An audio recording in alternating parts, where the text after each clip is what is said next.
Hey everybody, Shane here, Shoebox Legends. Thanks for joining me today for a video response episode. This one is going out to my good buddy Dan over at Old Sarge Collects, who recently hit the 400 subscriber milestone here on YouTube. Huge congrats, Dan. As you know, I am a big fan of your channel and your collection, and that milestone is very well deserved. If you are not one of the 400 plus people already subscribed to Dan over at Old Sarge, please check the link below. You will not be disappointed. He's got an amazing collection going all the way back to the 1800s, non-sport, baseball, and right up to and including present day cards, modern cards. Really love his approach to the hobby. And even more so than that, I've been lucky enough to become friends with Dan over the last year or two, and we interact pretty frequently when it comes to the hobby. And I can definitely say that my collection and my hobby experience are both supremely heightened by my interactions with Dan. So definitely go check out Old Sarge Collects. And again, Dan, huge congrats on the 400 subs. And what Dan wants to see for his VR for this is centered around the number 4. So he'd like to see 4 cards that are graded a 4 in your collection, if you collect graded cards, which I do. If you don't collect graded cards, you can still participate in this and just show 4 cards that you think would grade a 4 if you were to submit them for grading. And then my favorite part of the VR, he wants 4 shout outs for 4 YouTube channels that you enjoy as well. I think he's calling this his Fantastic 4 giveaway. And I think I'm even more excited about the shout outs than I am the cards. But we'll just kind of alternate here. I'll do 1 card, 1 shout out. And I went in a different direction here, or a unique direction. You know, Dan kind of ribs me sometimes in a good-natured way that while I show mostly modern here on the channel, I do have a sneaky vintage baseball card collection that largely, you know, stays hidden or doesn't make a lot of my videos. And that's not untrue. I try not to, you know, show the same cards repeatedly too much if I can avoid it. But I have a whole stash of vintage, and what I did here is I chose 4 graded cards in a 4, none of which have ever seen the light of day on my channel in the past, even though I've owned them since before I was even on YouTube, and all 4 are vintage baseball cards. So let's start with the first one. Here is a great 1971 Topps Juan Marichal. Very tough set, as vintage collectors know, with the black border, which is extremely prone to damage around the edges and corners.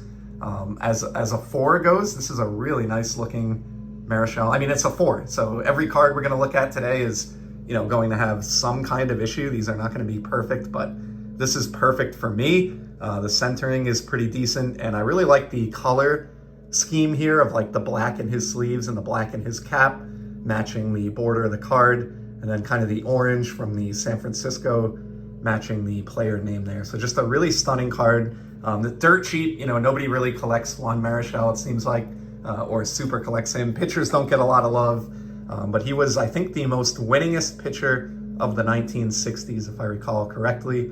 And yeah, just a cool, cheap vintage pickup that I've had around for a long time. At one point, I was just kind of vacuuming up as many 1971 Hall of Famers as I could find. And I seem to, for whatever reason, get a lot of them in a PSA 4 grade, and I still have them around. I haven't sold them or done anything else. So Juan Marichal starts us off. And with that card out, let's get to the first of 4 shout-outs, I should say. I got hockey on my mind here, playoff season. This is an individual who I've shouted out in the past, Peter B., who hails from my area here in Rhode Island, thus the crudely drawn state of Rhode Island on Peter's note card. But much like Dan, an awesome collection, and I think he and Dan have 2 of the best, at least that I'm aware of in my circle, 2 of the best pre-war collections, especially non-sport pre-war patriotic cards. I mean, Peter B has what seems like an endless stash of just amazing tobacco cards. Really big fan of his channel. He does a buyback Franken set, just like I do. Just really cool content. Highly recommend Peter B. If you want to see just some, you know, stunning examples of cards that you don't see often. That is definitely the case on Peter's channel. Let's move on to card number 2 and shout out number 2 now. And this one's going way back. This is a pre-war card here.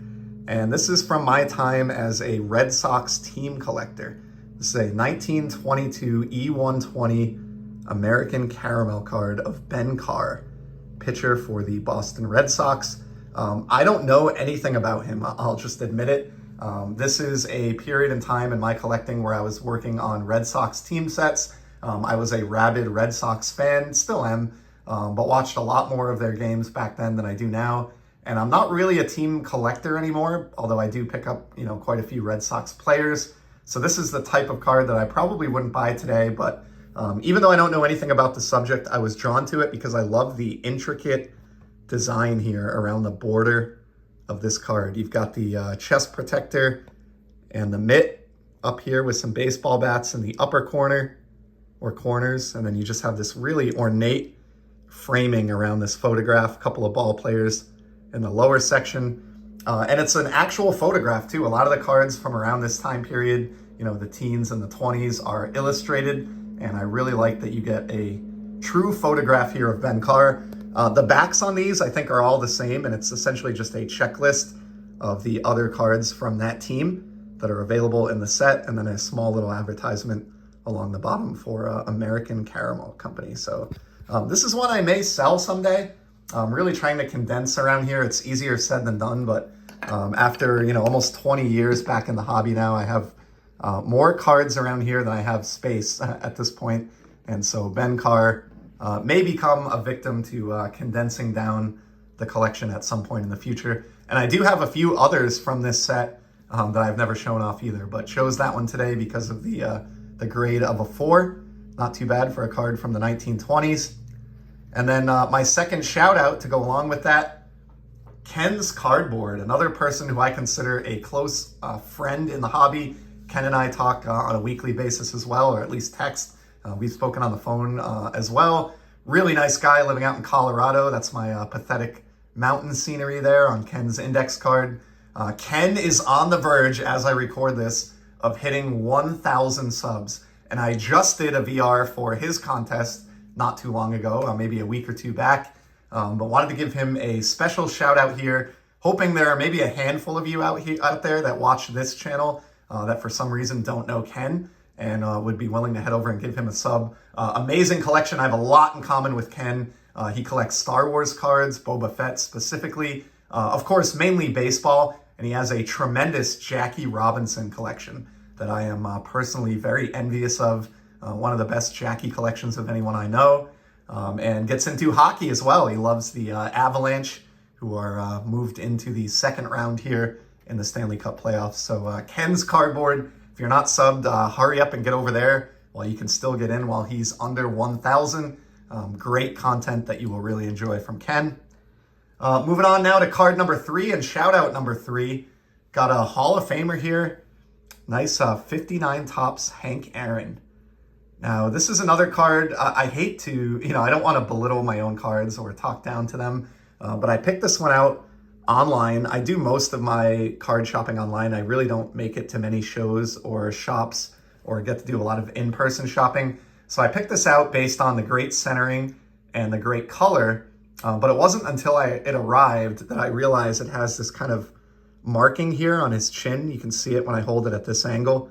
I don't know if it's wax or just a little print defect, but it does kind of detract my eye a little bit. Other than that, great card. I bought this because I am slowly working through a 59 Topps set build, but I would like to get a better copy of this one in the future. So this one may be listed for sale at some point alongside that Ben Carr in the background, but can't go wrong with a Hammer and Hank. Nice clean back here, and it was a perfect grade of a 4. For this VR, and it was a card that for some reason I just had never made the time to show on the channel. Picked this up probably a couple of years ago now as a cheap buy, and a really nice looking card of one of my favorite baseball players of all time. And then to go with that, shout out number 3, whoops. It's a channel that I really enjoy, Mac Wax Stacks, my buddy BK over there. And he has a wonderful channel, focuses on players who played in the MAC, the Mid-Atlantic Conference, largely for basketball, but for other sports as well. But is, just has great variety. He's got like a nature card box that's sort of like the cheese box that he rummages through, pack rips, minor league team set openings, all kinds of stuff. But what's greatest about BK to me, he's just having a blast in the hobby, and it really comes across on his channel. Like, it's easy, at least for me, I can slide into kind of ruts in the hobby where I forget to have a lot of fun with it. Because, you know, sometimes I'm chasing bigger cards that are more expensive or require thought and research and planning, and I'm always scheming and, you know, hunting. And, you know, sometimes it's just nice to take a step back and just remind yourself to enjoy the hobby. These are photographs of grown men on little pieces of cardboard that we enjoy collecting. And BK just has a blast over there. He's got his giant card man that he puts up with Andre the Giant when he pulls a big card. So this is my custom giant card man wrestling belt that I've drawn on there for BK. But just an awesome channel. Like, if you just like fun and you want a few laughs and to see some cool cards alongside, cannot recommend his channel enough. Just an individual with a great sense of humor. And he started putting some segments in recently. He's done a face reveal. We know what BK looks like now. And he started to do some great segments that are almost like broadcast news or Daily Show type segments where he's kind of sitting there and giving us some updates on hobby news. And those have been absolute gold. Hope to see those continue on the channel, BK. And just huge shout out. Really love everything you do over there. So if you're not familiar with BK over at Mac Wax Stacks, head on over. Tell him Shoebox sent you. And now for the fourth and final card and the fourth and final shout out. This is already getting long. This is a brand new pickup, and it fits my collecting goal for this year. This is a 1953 Mother's Cookies Piper Davis from the Mother's Cookies PCL set, the Pacific Coast League. And what's awesome about this, even though he's depicted here with the Oakland Oaks, because it's the early 50s, prior to this, Piper Davis had a long career in the Negro Leagues with the Birmingham Black Barons, both as a player and a manager. In fact, he was the manager for the team that lost the final Negro League World Series to the Homestead Grays. I believe it was in 1948. I should have confirmed that before pressing record here, but I don't know a ton about him as an individual. I'm really learning. That's one of my goals for the year. But what he's most well known for is mentoring Willie Mays. So he was in charge of the Birmingham Black Barons and knew Willie's father, I think, from playing on like an industrial team with him. And he sort of took Willie under his wing, recognized some of his talent, like when he was in high school, early high school or grade school even, took him under his wing, coached him, kind of mentored him, watched over him on the road, and helped to launch his professional baseball career. Got him in with the Birmingham Black Barons when he was still just a teenager, and kind of propelled his what would go on to become the career of one of, or maybe the greatest ever to play the game. So that's his biggest claim to fame, but really cool card in its own right. And his nickname Piper is simply due to the town that he hails from. He was born in Piper, Alabama. So I don't think he has too many cards out there. Certainly not many playing era cards. And I learned about this one from my pal George over at Concrete Buddy. I did a live with him recently, and he showed off a couple of cards from this set, including this Piper Davis, and I immediately got on the lookout for one, and I was amazed. It only took me a few weeks to find this copy here. So Piper Davis will be the final card, and then I have one more shout out as requested by Dan to close it out, and I'm really excited for this one. My new friend Rob, relatively new friend Rob, over at Baseball Time Traveler. Now, we're all busy. We all have less time in our lives than we wish we did to spend watching YouTube content and participating in the hobby. And so it took me a while to find Rob's channel. I'd seen him come up in my feed before. I'd seen other channels that I watch reference him. But it was only in the last month or two that I started diving in on his content. And let me tell you, this guy's channel is can't miss. He reminds me a little bit of my buddy Hugo over at Signs of the Pastime in terms of putting together videos that are such high quality. It's like watching a documentary that's tied to sport and baseball cards. And as his channel name would imply, Rob truly does take us back in time with these videos. So he'll do, for example, a video that's a breakdown of just a single important game that took place in the World Series. I watched one on the 1954 World Series. I think it was Game 1. And he sets the stage, you know, with photos and videos of what the country was like at the time, gives us context around, the era that the game was being played in, shows you all the players from each team, does amazing edits where he brings in clips of radio broadcasts and all kinds of great vintage photographs. And he truly achieves, in my opinion, what he set out to do with his channel, which is take us back through time to a moment in time that he deems important and kind of help us relive what it was like to be around for that. And as someone who didn't come around until the 1980s, wasn't born until the 1980s, and missed out on that golden era of baseball, I love the channel for transporting me back and really letting me relive and get a sense of what the experience would have been like back in a time period that I wish I could have seen with my own two eyes. So I cannot recommend Rob's channel enough. He's growing very rapidly. He's already over 500 subs, I believe, and he's going to be surpassing this channel in no time. I'm sure of it. And he deserves to be at 10,000 subs when you see the quality of the content that he's putting out there. So if baseball history and the golden era of baseball is of interest to you at all, you are absolutely doing yourself a disservice if you are not subscribed to Baseball Time Traveler. So that's going to be a wrap here. I can't believe I went over 15 minutes. Dan, you clearly picked a topic that I was passionate about. And as I expected, I think I spent more time on the shout-outs than I did the cards. But again, please go check out Rob at Baseball Time Traveler, BK at MacWack Stacks, Ken over at Ken's Cardboard, Peter B at the aptly named Peter B, and of course, my buddy Dan over at Old Sarge Collects. Huge congrats again on 400 subs. You'll be at 500 in no time, and I can't wait to follow along. Love to see all the success of your channel. And to everybody else, thank you for giving me some of your valuable time today. I hope you enjoyed this VR, and I'll be back very soon with some more sports card content.